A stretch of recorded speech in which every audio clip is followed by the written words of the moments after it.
I said from the outset, if you want the richest team, put the Dolphins in, put the Firehawks in.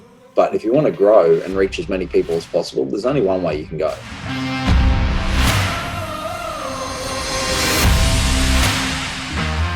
The key part for them is growth of the game, participation, and financial sustainability. And I think at the end of the day, we want people in the game to grow, but you don't want to see another team fall over. You don't want the Titans or Newcastle and what happened with Nathan Tinkler. So a lot of the focus is on that financial sustainability, which I think is obviously important.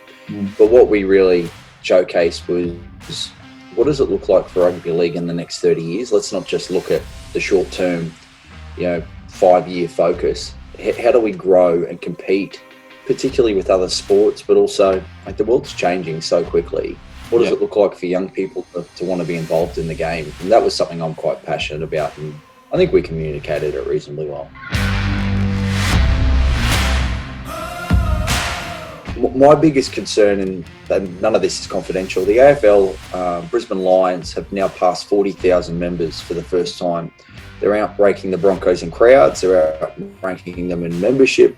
They've got a stronger development program, and this is not critical of the Broncos, this is just where AFL's going. As a national game, they are trying to make significant inroads into the southeast corner. They've picked the largest growth market, and their strategic report shows what they're doing.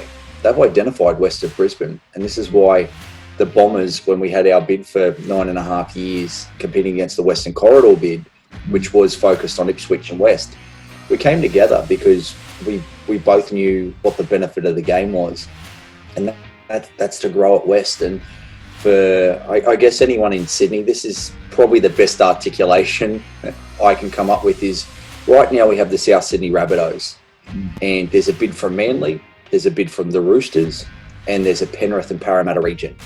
And what would rugby league look like now if in 47 or 67 we didn't have the Eels or Panthers come in? That's the choice the commissions have got. I obviously am really passionate about this, but I am concerned. I'm really concerned if we don't put the team in there, parking the Brisbane Jets off to the side. If we don't do this, 30 years time, rugby league's going to be very different here in the southeast quarter.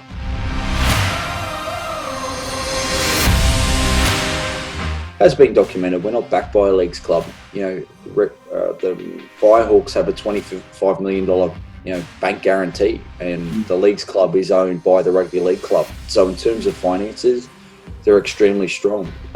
Redcliffe, albeit 52 minutes out of the city, they are financially stronger than what we are.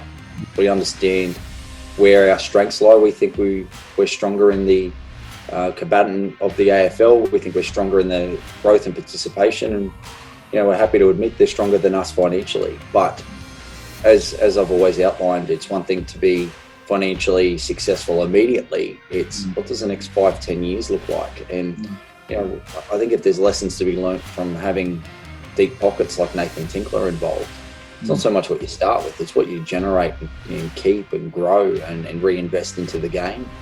But it comes down to, does the commission see it that way as well? Because I said from the outset, if you want the richest team, put the Dolphins in, put the Firehawks in. But if you want to grow and reach as many people as possible, there's only one way you can go. If rugby league has an opportunity to ensure we're still number one, I come back in and go, we don't do this, where are we going to be in 20 years' time? And, I've said that to Peter V'landys. As I said, Peter, you've got a really tough decision to make here. Geographically, you've got the Melbourne Storm reaching from Noosa all the way down into the Moreton Bay region, which is where Redcliffe is. The Broncos have signed multi-year partnerships with the North Devils, the Winnimanny Seagulls and South Logan Magpies, so the whole coastline there is covered. And of course, you've got Gold Coast with the Burleigh Bears and Tweed Heads. The eastern seaboard is completely covered with rugby league. We've outlined to the Commission a phenomenal opportunity in the Springfield and North Ipswich areas, which is probably 25 minutes west of the city, right outside the Brisbane border. So it's in a perfect spot. That's where the largest population growth is in southeast Queensland. For us, I started the bid in 2010 as the Bombers, wanting to be based in the CBD. and reaching all the regions around kind of east and south, as well as ensuring we don't cannibalise the Broncos. But given the length of time that's taken, in that 10 years, it's shifted, and the data shows that's where the market's going to be. The Jets themselves, the Ipswich Jets, I should say, will be a feeder team. We're focusing into bringing the Toowoomba Clydesdales as an intrust Super Cup club back in, as well as the Central Queensland Capras, which is about 4.5-5 hours north.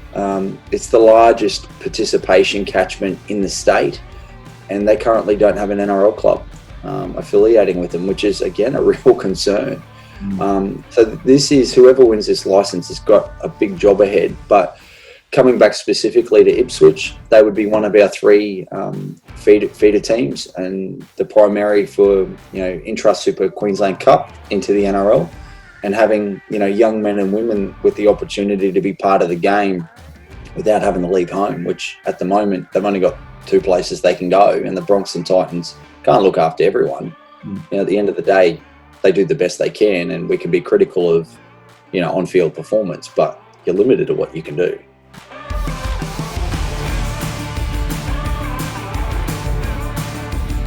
As the biggest issue is you've got 16 teams all with varying interests. But I think there's a priority there. There's history, there's legacy. They are the priority. The state bodies and the 16 teams are the priority, and that's the way it should be. I think COVID definitely has raised a lot of questions over the financial viability.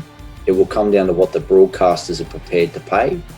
As I said, I'm very aware that one of the broadcasters owns what will be one of our competitors, and I hope that doesn't come into play as to broadcast determining where this goes. I'll fully back, as I said, I'll fully back whatever the commission decide.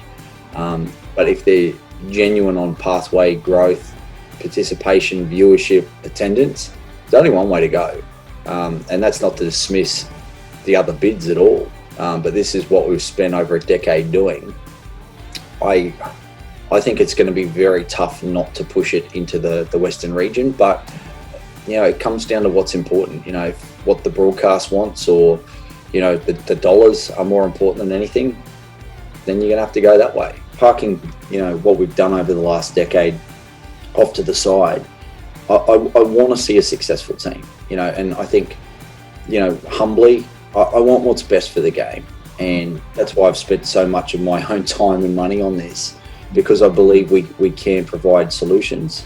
But that will be the biggest hurdle, and it doesn't matter how much money you got. You can have $50 million in the bank, that will disappear very quickly if you don't run a profitable business from day one.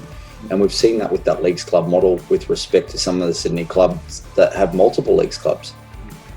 They lose out consistently and have to be backed by poker machine revenue, and that's why the lead time is important to build a sustainable business model.